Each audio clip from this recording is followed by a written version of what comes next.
Сегодня Рейтер выкатил окончательное предложение Трампа к России и Украине.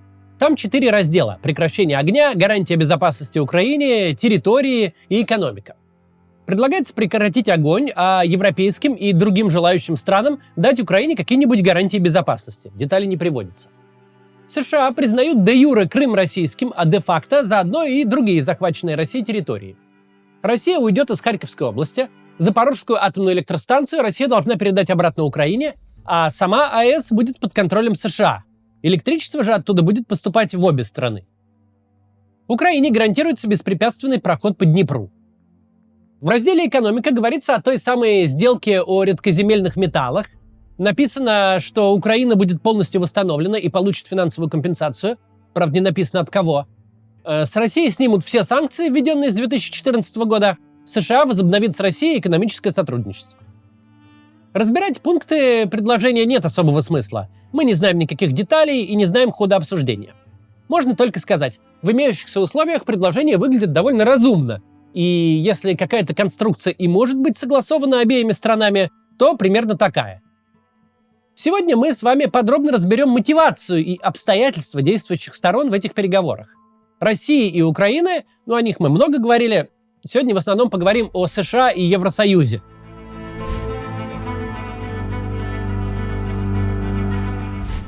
Начнем с Евросоюза. Для него ситуация с переговорами выглядит наиболее угрожающе. НАТО, как выяснилось во время ревизии «Жареным петухом», оказалось вообще не той организацией, какой выглядела раньше. Первые же полгода войны ясно дали понять, что вооруженный до зубов воинственный блок НАТО, по крайней мере в европейской своей части, чуть-чуть немножко безоружный. Казалось бы, много чего на складах у них имеется. И, надо думать, имеется не только на бумаге. Строгая и педантичная немецкая комиссия в установленные очень важным параграфом сроки приезжала на склады хранения и считала там танки, бронетранспортеры, боевые машины пехоты, гаубицы, минометы, зенитки. И убеждалась, их ровно столько, сколько должно быть по документам. Но никому явно не приходило в голову проверить, способно ли все это добро хоть с места сдвинуться. Потому что зачем? Для подготовки экипажей, для учений, для помощи американцам в очередной миссии на Ближнем Востоке, для всех реалистичных задач 21 века, той же Германии 50 способных для передвижения танков хватит с запасом. Как себя чувствуют остальные 700 – вопрос факультативный. Когда же вопрос факультативным быть перестал, и проверить таки сунулись, оказалось, что львиная доля бумажного богатства годится только для водружения на постамент при городской ратуше, что в Германии как-то не принято. Следом оказалось, что даже если найти из чего стрелять, то абсолютно непонятно чем. Опять же, 2 мировые войны, где миллион снарядов можно положить в квадратик 10 на 10 километров, отгремели задолго до рождения нынешнего поколения политиков, управленцев и военных. Для борьбы с международным терроризмом и учений снаряды и зенитные ракеты в таком количестве не нужны. Совершенно естественно, что у крупнейших стран Европы в случае большой войны боеприпасов хватит на 2 недели. А что хуже, давно умерла вся инфраструктура их производства в потребном количестве. И нет никакого способа ее вот так вот, просто вот сильно пожелав, построить в чистом поле. Но если этого недостаточно, то дальше хуже. Дальше выяснилось, что знаменитые стандарты НАТО тоже предмет религиозной веры. Да, конечно, все эти технические спецификации по калибрам, стандартам связи, обслуживанию техники, подготовке экипажей, по всему на свете, что позволило бы в случае чего Европе воевать единым кулаком, так чтобы французский снаряд не застревал в британском танке, все эти документы где-то есть. Но суровая действительность состоит в том, что кто-то будет соблюдать какие-то инструкции только в том случае, если их несоблюдение влечет последствия. Если большая война в Европе считается событием из разряда научной фантастики, то вполне естественно, что каждый с годами напишет себе собственные ГОСТы и технические условия. Рейнметаллу важно, чтобы его снаряды подходили к леопардам. На совместимость с французскими леклерками или британскими челленджерами он забьет при первой же производственной необходимости. И понятно, что с десятилетиями таких производственных необходимостей у разных стран-членов НАТО накопилось столько, что все эти миллиметры, частоты, программы, подготовки стали чистой условностью. Дальше еще хуже. Но об этом после рекламы поговорим. Посмотрите, пожалуйста. В последние месяцы США поставляют много негативных новостей из-за действий Дональда Трампа. Однако за один президентский срок невозможно разрушить устойчивые демократические институты и потерять лидирующие позиции в мировой экономике. В истории США уже были президенты с сомнительными решениями. Однако власть там регулярно сменяется, и после нынешнего президента придет новый. Что действительно неизменно, так это отношение к легальным мигрантам, привозящим в страну свои деньги и компетенции. Им по-прежнему рады, а профессионалам все так же готовы платить высокие зарплаты. Адвокаты мигратора уже 15 лет помогают переехать в США специалистам, предпринимателям, инвесторам и талантливым людям. Для последних также предлагают пиар-поддержку. Если у вас недостаточно доказательств для визы таланта, такая поддержка может здорово увеличить ваши шансы с помощью инструментов маркетинга. Поэтому, если вы блогер, спортсмен, музыкант или, например, фотограф, и вдруг думаете, что вы недостаточно талантливы для американской визы таланта, обратитесь к специалистам мигратора. Консультация бесплатная, и вам сразу честно скажут, есть у вас шансы получить визу США или нет. Приукрашивать реальность, чтобы продать свои услуги, мигратор не станет, ведь гарантию результата они прописывают в каждом договоре и возвращают деньги в полном объеме, если клиентам не одобряют петицию на визу. Но такое случается редко, успешных кейсов у мигратора 95%. Все потому, что кейсами занимаются опытные адвокаты с лицензией в США и стажем от 15 лет. Среди них немало русскоязычных, а это огромный плюс. Не возникает недопонимания при обсуждении бюрократических тонкостей. Записывайтесь на бесплатную консультацию по ссылке в описании, чтобы оценить свои шансы на переезд в США. Не недооценивайте себя и свои заслуги. Просто попробуйте и переезжайте без проблем и с комфортом. Спасибо, что смотрите рекламу, она помогает каналу оставаться независимым. Так вот, теперь подробно разберем основополагающее положение, которое лежит в фундаменте всемирной веры в НАТО. 5-й пункт Устава Организации о коллективной обороне. Так вот, Трамп тут, кстати, на том самом разговоре с Зеленским, вдруг ляпнул. I'm very committed to Poland. What about Baltic? Poland's in a tough neighborhood, you know. What about Baltic, the Baltics? The Baltics, they got a lot of. It's a tough neighborhood too. Так вот, появляются вопросы. А разве он так может? Разве в уставе НАТО иное не написано? Это действительно пункт религиозный. Потому что, как и в случае со многими религиозными текстами, верят в него многие, а читали единицы. А все остальные додумывают, что там написано. Вот как почти все убеждены, что в книге «Бытия» Ева по совету змея погрызла именно яблоко, так все думают, что 5-я статья обязывает в случае нападения на одного из членов НАТО всех остальных объявить агрессору войну. Все убеждены, будто с точки зрения США нападение на Ригу – это как нападение на Вашингтон. А это вообще не так.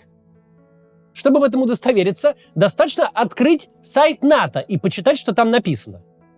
Ведется он, кстати, на 4 языках – английском, французском, русском и украинском.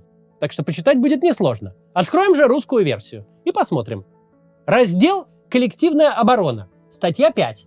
5-я статья обязывает страны-члены оказать помощь в случае вооруженного нападения путем, цитата, «немедленного осуществления такого индивидуального или совместного действия, которое сочтет необходимым, включая применение вооруженной силы».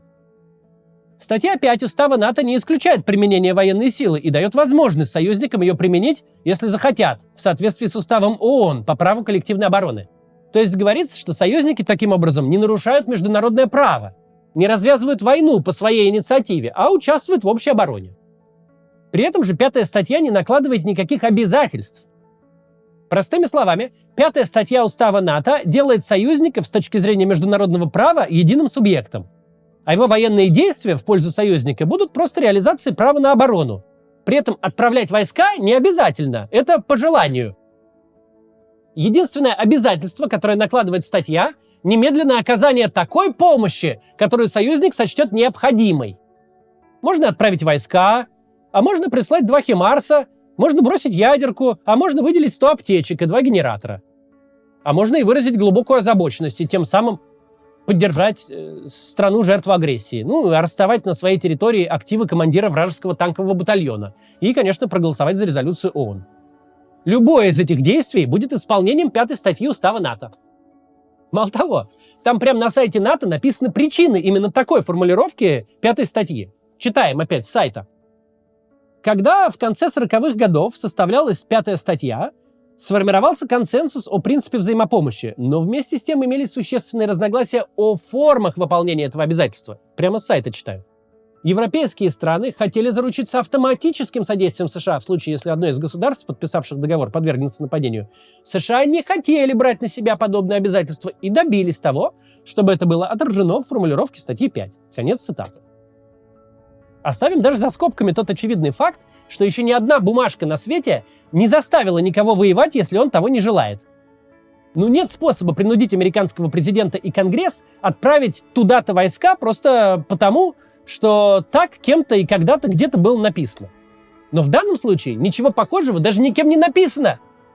Если президент Трамп в своем аккаунте Truth Social напишет в день нападения на Латвию «Вы держитесь там, хорошего настроения, вот вам 100 аптечек», это будет исполнение буквы устава НАТО.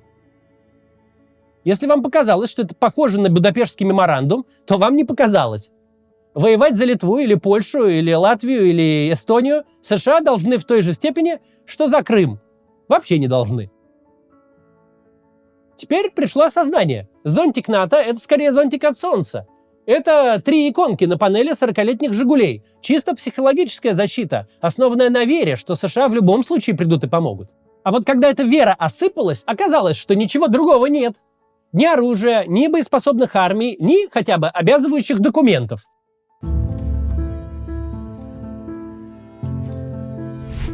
С нашей колокольни кажется, что самый худший и он же самый вероятный вариант развития событий после перемирия таков.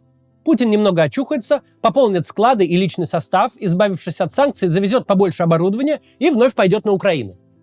Но вообще-то с точки зрения Путина и с точки зрения Европы ситуация выглядит совершенно иначе.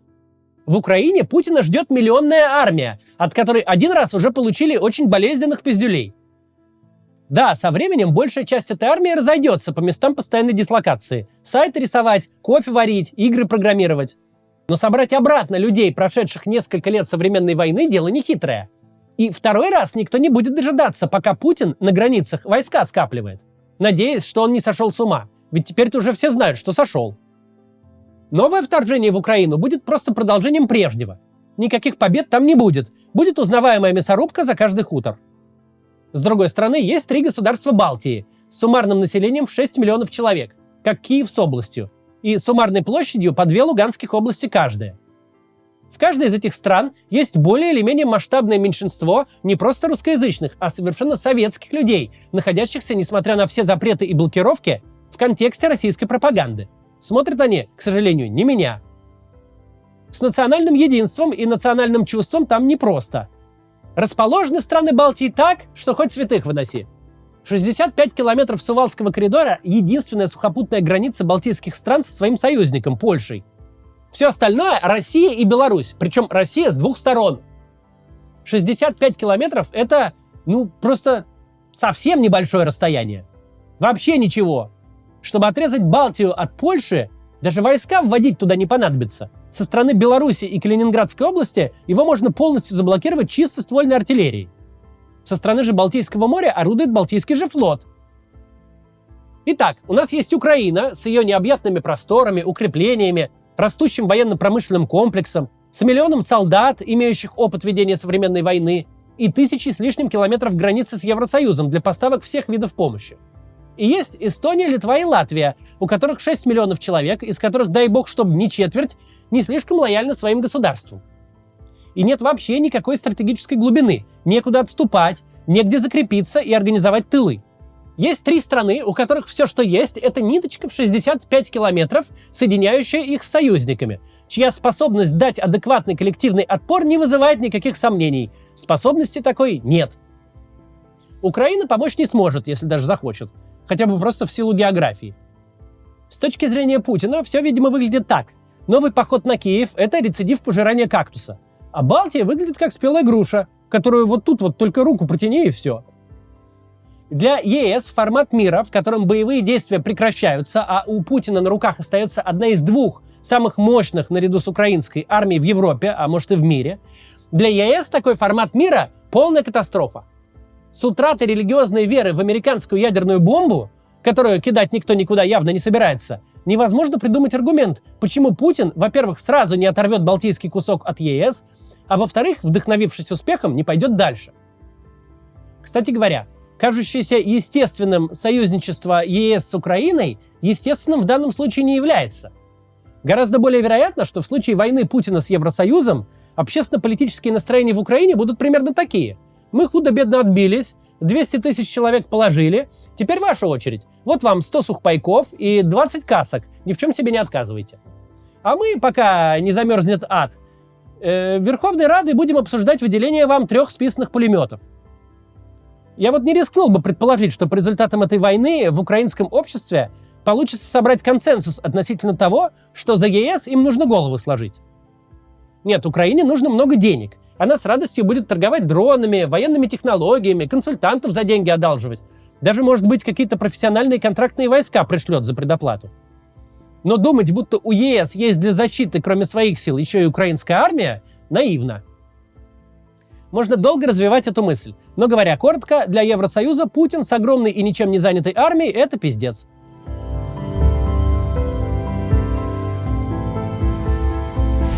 Теперь перейдем к точке зрения Соединенных Штатов. Точнее, к точке зрения Дональда Трампа. Это в данном случае важно, потому что мы говорим не о логике каких-то государственных институтов, а о логике одного человека и его очень узкой референтной группы. Это лишь кажется сложнее, ведь надо копаться в чужих головах. Но на самом деле проще. Ведь и сам Дональд Трамп, и вся его референтная группа очень много и очень откровенно разговаривают с публикой через свои соцсети и выступления. А также, совершенно в виду того не имея, добавляют журналистов в закрытый чат. Причем везде, что характерно, говорят одно и то же. Президент Трамп, вице-президент Венс, все их основные чиновники и советники – это классические американские изоляционисты. Они наследники политической мысли, рожденные людьми, которые сбежали из Европы от постоянных войн, голода, религиозных гонений, этнической резни и революций. Которые готовы были переплыть океан в деревянной бочке с парусом, работать за еду, рисковать жизнью, строить города в чистом поле, лишь бы сбежать с этого проклятого континента, где все не слава богу и никогда, слава богу, не будет. Америка создавалась и строилась именно такими людьми. С оффером Гугла туда переезжать стали сильно не сразу. Раньше туда бежали от европейского ужаса, мечтая забыть его как страшный сон. После Второй мировой войны США заняли роль, согласно которой они платят за все и помогают всем и удерживают всех от войн, башляют демократическим организациям и СМИ. И, по мнению администрации Трампа, все это глубоко ошибочное поведение. Администрация Трампа считает, что ничего, кроме чужих проблем и ответственности за их решение, США в результате не получают. С этой точки зрения, российско-украинская война для новой администрации – это долги, оставшиеся от прошлых хозяев. Их надо быстро закрыть и забыть. И больше никогда не лезть ни в чьи войны, тем более в Европе. Потому что в этой Европе по жизни все воюют. И пусть себе сами. Вот такая позиция. Это далеко не самое важное предвыборное обещание Дональда Трампа. Далеко не самая важная часть его нынешней политики. Если просто читать и слушать, что он пишет и говорит, то станет очевидно. 95% его усилий направлены по совсем иным направлениям. В первую очередь на борьбу с миграцией и атаку глобальной торговли. Но война в Украине – это такая раздражающая хрень, которую надо быстро закрыть и забыть. Добиться однозначного результата. Я обещал, я сделал. Ну или я обещал и не сделал. Тогда тем более надо все побыстрее забыть.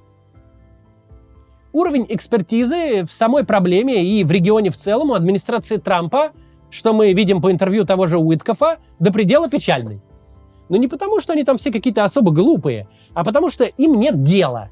Потому что для изоляционистов эта война – это просто фурункул, который нужно срезать, а не разбираться в его содержимом и причинах появления. Напоминаю, мы тут не раздаем оценки, а просто пытаемся посмотреть с точек зрения разных сторон. У США позиция сейчас такая: как-нибудь перестаньте стрелять и отколебитесь от нас, пожалуйста. Нынешней администрации фундаментально безразлично, на каких условиях этот мир будет заключен. Просто должны перестать стрелять и все. Есть отдельный сюжет с редкоземельными металлами, в который Трамп вцепился так, будто в Украине 3 американских ВВП где-то зарыто. Но мы не знаем, откуда этот сюжет взялся, и гадать не будем. Разве что скажем, что ничего такого в Украине не зарыто. Главное, что США безразлична точка зрения Европы, Украины и Путина на условия. Кто и что символическое и реальное получит. Кто чем пожертвует. Это все проблема индейцев. Задача шерифа сделать так, чтобы прямо сейчас тихо стало. Ровно поэтому у нас и есть близкое к бесконечности разнообразие вариантов мира, которые официально или согласно утечкам США предлагают сторонам. Они берут согласие Украины на 30-дневное перемирие и несут его Путину. Уиткофу что-то говорят в Кремле, и это несут Украине. С точки зрения администрации Трампа, между миром на текущих траншеях и передачей Путину Херсона и Запорожья нет никакой разницы, ведь результат один – перестанут стрелять. С нашей точки зрения это выглядит диковато. С точки зрения европейских лидеров выглядит как повод закупиться брониками, пока не подорожали. Но с точки зрения США сейчас такой мир станет решенной проблемой, у которой, если и будут последствия, то не для Америки, потому что воевать с Путиным в Европе она не собирается совершенно.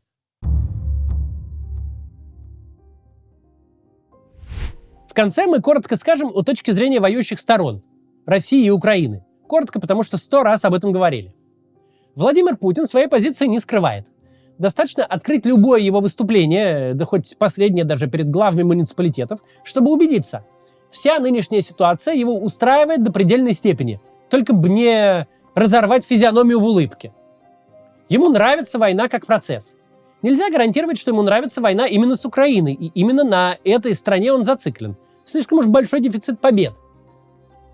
Путин близким к прямому текстам говорит, что будет воевать дальше, что таково теперь обычное состояние России.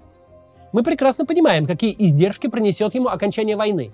Возвращение домой миллиона неприкаянных мужиков, сворачивание военной экономики, прекращение чрезвычайщины, в рамках которой можно править как угодно.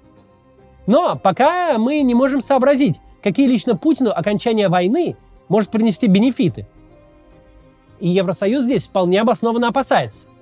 Прекратить войну с Украиной и прекратить войну в принципе – это два разных шага. Первый второго не предполагает и просто развязывает Путину руки. С точки зрения Украины же положение, как странно это бы ни звучало, довольно неплохое.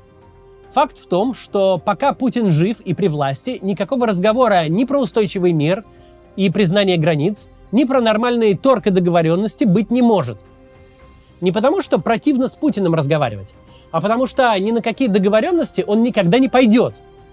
Максимум, чего от него можно добиться и чего добиться пытаются, это то самое прекращение огня. Украина в любом случае будет ожидать смены политической власти в России. Ожидание это может проходить в двух режимах. Когда граждане гибнут и когда они не гибнут. Второй явно лучше. Любые символические уступки Путину, существующие только на бумаге и не предполагающие передачу под контроль никаких территорий и граждан, перестанут иметь какое-то значение с уходом Путина. Тогда договариваться о нормальном мире будут с нуля. И, как раньше мы уже сказали, вероятность рецидива войны именно с Украиной скорее низкая. Если Путин и будет для кого-то проблемой в будущем, то для Евросоюза. В таком ролике не место прогнозу. Мы просто попытались посмотреть на ситуацию с разных углов, как она выглядит именно сейчас. В момент, когда Дональд Трамп пишет, что переговоры идут гладко и успешно, что уже вот-вот будет подписана сделка. Но больше ничего никто похожего не пишет. Поэтому вот такой ролик. До завтра.